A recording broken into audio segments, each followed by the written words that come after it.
Oh, alam mo, excitement yung naramdaman ko doon, no? Nung kumiwala yung ibang cards, parang meron ditong excited na iparating, iparinig, or ipaalam sa inyo ang inyong angel guides or universe right here. So, let us see what is that all about. Well, uh, parang I'm not really, into this type of energy na I'm feeling bad about this reading. Hindi ah. Actually, I also felt that excitement, no? But let me see more, okay? So, ano ba ito? Ito ba yung klase ng excitement na ikakagulat mo? So, wow, let us see what type of vibe or feeling is that. Let's get to know into the tarot all together.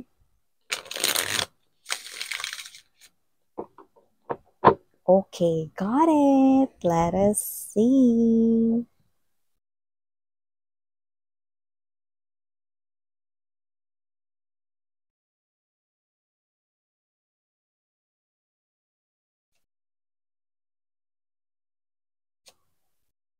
Oh, okay. Okay. Ah,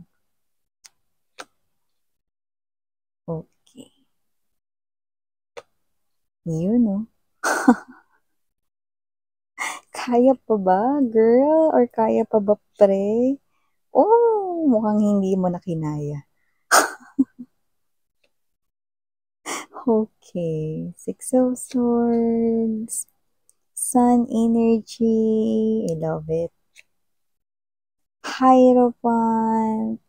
Bottom of the deck, let's see. Nine of Cups. Looks like there's a celebration right here. At parang ito ay meeting the parents dito, ha? Meeting the parents, no? Parang pamamanhiga na rin to mga babes, no? Tira mo yan, no? Family. Kit, mukhang buo yung family rito, no? May pagpapakilala rito. Parang may energy rito ng parang kasal, no? Marriage right here. So, let's see. Wow! World card energy. So, I'm just talking about marriage right here, mga babes, no? Wow! See? World card energy. It looks like a new chapter right here in your love life. Yeah, I'm seeing you marrying this wonderful guy right here. Now, there could be a difference, no, sa inyong height or sa inyong age, but it doesn't have to be. But this person right here is someone who sees you as worth the wait. Yan. No, worth the wait raw kayo mga babes. No, wow. So, wow. I'm just talking about marriage and then boom. Marriage right here. Wedding. World card indicates right here. New chapter right here. So I do see that this is something here that's soon to unfold, soon to happen here in your 3D world. Let's see. Okay, so hi and hello there, collective. My name is Yan. Welcome new subscribers. Tuloy po kayo dito and sa ating mga returning tambayers. Thank you sa inyong walang sawang love and support for me. At kung hindi niyo pa knows, meron pa po tayong other channel. Link is down below sa ating description box. So if interested, just click that link para kayo ay maridirect din sa ating other channel kung saan main channel po natin iyon. Nag-upload din po tayo araw-araw ng collective readings for all signs. And also, no, kung hanap ninyo ay reading per zodiac sign, meron din tayo niyan every other day, weekly, and monthly. At yun nga, nawala tayo ditong gender pakatandaan, babae, lalaki, LGBT, lahat po ay welcome. Pwede rin pong i-switch at magkapalit-palit at magka-swap-swap yung mga roles. Bakit? Kasi general reading po ito, and at the end of the day, lahat ay may hawak na free will na malaya ninyong gamitin. Ibig sabihin, kung gusto ninyong i-claim yung mga mensahe and mag-pick up ng mga messages that's resonating for you guys, yeah, you can do that, no? And you can also use it as your guidance, no, if you want. And kung hindi naman, it's also okay. So, timeless din po ito. So, meaning to say, ito ay nangyari na to some of you. Sa iba naman sa inyo ay nangyayari na ngayon sa kasalukuyang moment. At sa iba naman ay hindi pa at isang prediction sa inyong future. But, wow, it looks like this is you, no? Parang kayo to na meron kayong nagugustuhan dito. And this person here is appearing as the Six of Pentacles energy. Someone who's very warm, no? At nakikita ko nagmamatch ang kanyang personality rito sa kanya ritong aura at yung iba ay posibleng may itsura. At kung sino man tong energy na to na mukhang hindi mo maiwasang hindi ma-fall in love palalo sa kanya. Lapitin rin siya rito mga babes at meron din dito, no? Na mga karibal kayo na umaaligid-aligid sa kanya.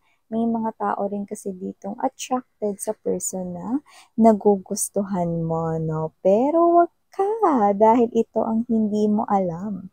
Ang taong ito ay may gusto rin sa'yo. Five of Pentacles energy. Kaya nga lang, maaring ikaw ito na hindi ka makapaniwala sapagkat alam mo na meron din ditong ibang mga taong umaaligid-aligid sa kanya, no? So, ikaw to na hindi sa parang pinangungunahan mo ang kanya ritong desisyon, maaring ikaw ito na hindi ka lang makapaniwala, no? Kasi, yung iba sa inyo nasa isip ninyo, may mga iba rin kasi nagkakagusto sa kanya, parang mas maganda pa nga sa akin, eh. Parang mas ganito yan, no? What? Okay. Alisin niyo yan mga babes, no? Dahil dito pa lang, panalo ka na, winner! Kasi nakita ko rito ng pinakamaganda at pinakagwapo sa kanyang paningin ay walang iba kundi hindi si Snow White, kundi ikaw. Ikaw na nanonood ngayon sa screen at nakatingin dito sa mga kamay ko. Ngayon, so itong tao na to, kung siya si Prince Charming or ang iyong princess riding a white horse, ang kanyang kamay ay iniaabot niya lamang sa'yo. Ang offer of love, ang offer na Romeo, take me somewhere we can be alone, ay manggagaling dito sa tao na to at sa'yo lamang niya ito iaalok. Ang taray, no? Pero dahil hindi kayo masyado makapaniwala, eto kayo mga babes na parang gusto ninyong pagsampal-sampalin ang inyong face. Nakita ko dito with the Nine of Wands energy, kayo ito na parang pinipigil niyo. Ito kasi energy ng nagtatayo ng bakod sa sarili, nag-create ng fences, no? Nagtataas ng guard, no? Guards up, yun ang ibig sabihin nito. At kayo ito mga babes, no, na parang kayo ito na hindi ako pwede magkagusto sa kanya, yan, no? Or parang kayo ito, no, na parang hindi pwede, kaya ko pa siguro tong pigilan, yan, no? May mga ganong klase ng energy, masasaktan lang ako. Parang may mga ganon kayo ritong sinasabi na naririnig ko, no? And I think you are basing your thoughts and your feelings to your past trauma when it comes to love, others of you. It's appearing here at the Ten of Wands energy. But for some reason, hindi ninyo kinaya, no? Kasi siya ito, no, na maaring ina-approach kayo, nilalapitan kayo, nag initiate ng first move, no, tara, pero hindi nyo talaga kayang hindi talaga rito, no, napaunlakan siya, no, dahil nakikita ko rito mga babes, no, na pinigilan nyo naman ang inyong damdamin, mga mahal, with the strength card energy. Pero dahil ayan na nga, konting centimeters na lang, maglalapit na ang inyong labi dito. No? So, kung tatanungin ninyo ko kung kaya nyo pa bang i-hold ang inyong emotions and feelings at kaya nyo pa bang pigilan ang first kiss na ito, well, hindi. Hindi nyo na kinaya with the Ace of Wands energy. Nakikita ko na ditong magda-dive na kayo sa isang relationship with this person, 'di ba? So nakita ko rito lahat ng insecurities ay hindi naman mabubura, pero itong tao na 'to ay paparamdam niya sa iyo no na wala siyang pakialam sa mga nakapaligid sa kanya, mga humahanga rito or mga nagkakagusto, nanliligaw or whatever kasi ikaw ang gusto niya. Akala niya nga rito hindi ka interesado sa kanya, kaya napapakamot siya dyan ng ulo.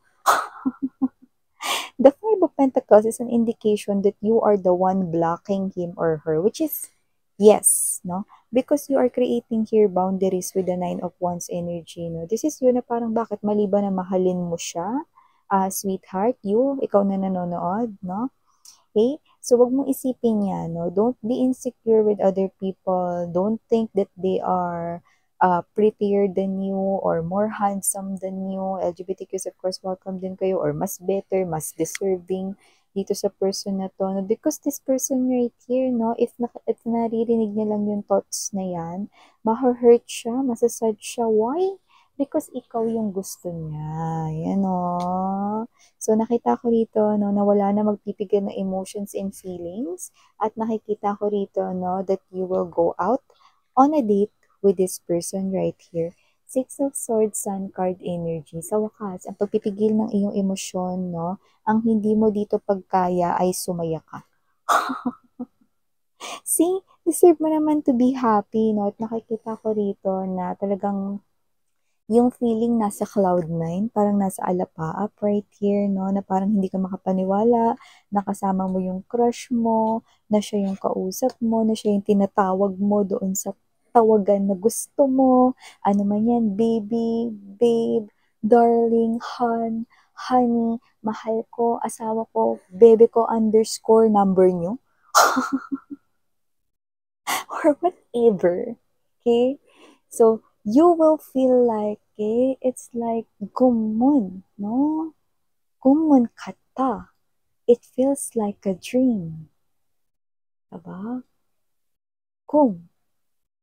But it's not a dream because you're not dreaming. Okay? So, parang kayo to, you will talk about here, this person, sa inyong mga friends, no? And you feel so in love, na parang kayo to, no? Na parang gusto kayo rito, no? Na parang gisingin ng mga friends mo na, Uy, yan o, parang kayo to na parang super natutulala na kayo rito because you're so much in love. Do, ikaw na in love, be. Yan o, sobrang tulala ka na dyan. You know, yung ice cream mo, yan mga babes, no? Hindi mo na nakain dyan, natutunaw na dahil sobrang titig ka lang sa person mo or sobrang kung wala yung person mo dun, sobrang in love ka na kinikwento mo lang siya pero parang tumigil na yung mundo mo, no? Na parang, friend, may kwento rin kami sa'yo. Siguro mga 3 hours mo na kinikwento yung boyfriend, girlfriend mo sa amin, friend. Pero meron din kami ikikwento sa'yo. Ayan, bigyan mo naman kami ng chance. Yan, no? So, nakita ko rito, no, na may mga energies kayo rito na parang, yeah, hindi kayo makapaniwala. This feels like a dream. And with the 9 of Cups energy, 10 of Pentacles, sabi ko nga sa inyo, this feels like pamamanhikan.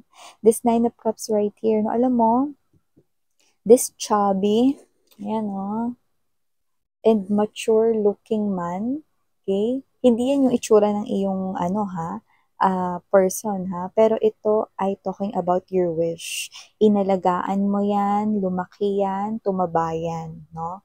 You nurtured your wish. Hindi ka dyan sumuko. You believe that one day this person here, no, is posibleng ma-inlove sa'yo. Yeah, even though you have doubts, deep down inside your heart, you want this person at hindi yun na-budge, hindi yun natibag, no? Kahit nagkakaroon kayo ng doubts, no? One thing is for sure inside your heart, that you want this person here. Yan, no? It's kita sa inyong mata at sa inyo ritong galawan at kilos, no? At yung iba with this mature looking one, maturity means matagal nyo na yung gustong tao na yan, no? At yun na nga, this man is talking about your wish. You nurtured it, it became big, okay? It is huge now. Okay? At nakita ko rito that it's worth celebrating, no? So, ang pamamanhikan right here is definitely calling for this marriage. This person right here, no, is someone na nakikita ko na magiging future asawa mo. So, Ote, I'm seeing you as happy as the sun, and I'm seeing you right here, no, dwelling into this type of amazing love story, no. This hands right here is an indication that people sa paligid ninyo ay also happy to see you getting married here with the love of your life, Ote. So this is something here that makes you feel better. It feels like a dream right here, but it's not. Okay, gising na gising ka, no? And this guy right here is yours. Yes, yours. Okay? Sa'yo siya rito, no? Sa'yo at hindi sa kanila. Taray! Kaya naman kasi may mga makaka-resonate dito. Alam ko, inaabangan ninyo dahil may mga nakikita akong initials. Might be parte ng mga names ninyo or might be first letter ng inyong mga names. Just take how this resonates. Or handa ka na ba? Eto na! We have here letter N. We also have here letter S. Plus, we have here letter E. Nandito rin letter T. Andito din ang letter I. We also have here the letter P at last but not the least, nandito rin ang letter C, C, C, C.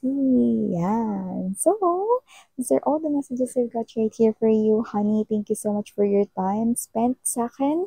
And sarang heyo, love and light again. I'm your Yana on me for the girls and Yana Duna for the boys. Sarang heyo, love and light. Annyeong.